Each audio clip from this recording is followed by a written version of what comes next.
Sean's new album, Prayer of Your People, recorded live on Capitol Hill, is available for pre-order starting today, and he joins us now. Sean, always great to see you, my friend. Hey, you're fresh off the Super Bowl. You just returned from New Orleans, and we saw, number one, coaches, players glorifying God. Number two, we saw Lauren Daigle perform. Sean, it seemed like some great things were happening at the Super Bowl. Yeah, it's awesome. I mean, I think anytime as a believer, you need to celebrate when in the midst of these massive cultural moments, like God is lifted up.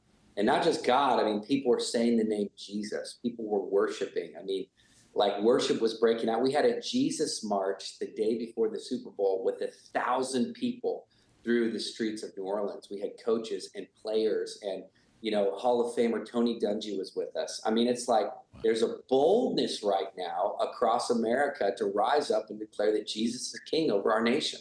Yeah, it's incredible, Sean. And look, on your X account, folks, follow Sean on X and throughout social media.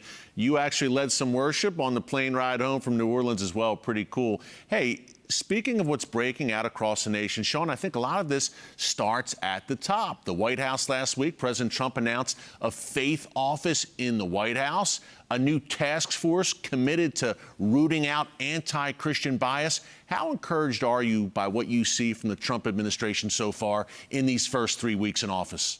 Man, I am every day I wake up, it feels like Christmas, I had the privilege of being in the Oval Office in his first term, worshiping, laying hands on him, praying over him. But the prophetic words over President Trump are that he's going to come in whispering the name of Jesus, and he's going to leave office shouting the name of Jesus. And I'm telling you, those prophetic words, we're seeing them come to pass right now. What he has done, installing the faith office inside of the White House, good friends of mine are leading that. And I'm telling you, every single day now, not just a few times a year, every single day, worship, prayer, intercession, it's going on inside of the White House. You'll probably see me there many times this year, as well with many other people. So I'm just excited. I feel like, especially what we've endured over the last 4 years of the perversion and the evil, and I mean, even cocaine found inside the White House. I mean, what a change. What a miracle that God has done. Oh, just over the last few weeks. It truly is. During his first term, Sean, a lot of people said, well, President Trump is like a Jehu. I think in this term, and I think he's showing it so far, he needs to be like a Josiah, tearing down the many high places that, as you mentioned, had built up during the previous 4 years and really decades. What do you think of that? Is this a Josiah moment for America and for President Trump?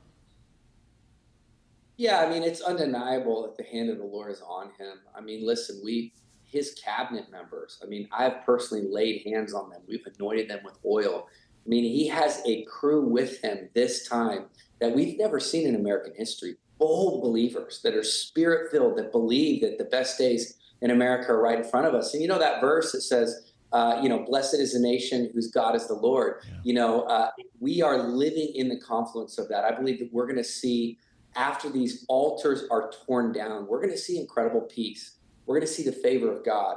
When the righteous are in rulership, the people rejoice. And I really feel this is the hour in our nation where it's time to rejoice. God is moving in really big ways. Yeah, speaking of which, look, D.C., and I was at the inauguration, by the way, Sean, a few weeks ago. I lived in D.C. for 17 years. There was just a different spirit in Washington during that inauguration week. And you know that very well. Prayer of Your People, your brand new album, available for pre-order today. You recorded it on Capitol Hill. Sean, tell us more about what you did there and what the album's all about. Yeah, so the Lord spoke to me a few years ago to buy a piece of property about 2 blocks away from the Supreme Court, a block from the Capitol building. And this was, in the kind of beginning of the Biden era, just to worship and pray and to do prayer walks and to do ministry. And we called it Camp Allah, after the Valley of Allah in the Bible, where David picked up the smooth stones, just believing that our smooth stones of worship and prayer could slay really big giants. And so we saw Roe v. Wade, we saw the giant of abortion come down. We're seeing giants of secular progressivism and perversion come down, and we're continuing to worship there. So every week there's revival nights happening on Capitol Hill, and we just thought, how cool would it be to capture a night of live worship of prayer happening on Capitol Hill in the heart of DC so that America could see that, man, God is really moving in a grassroots way across our nation's capital. Yeah, Sean, it's amazing. Real quick, it's available for pre-order today. Any place in particular we should go to pick it up?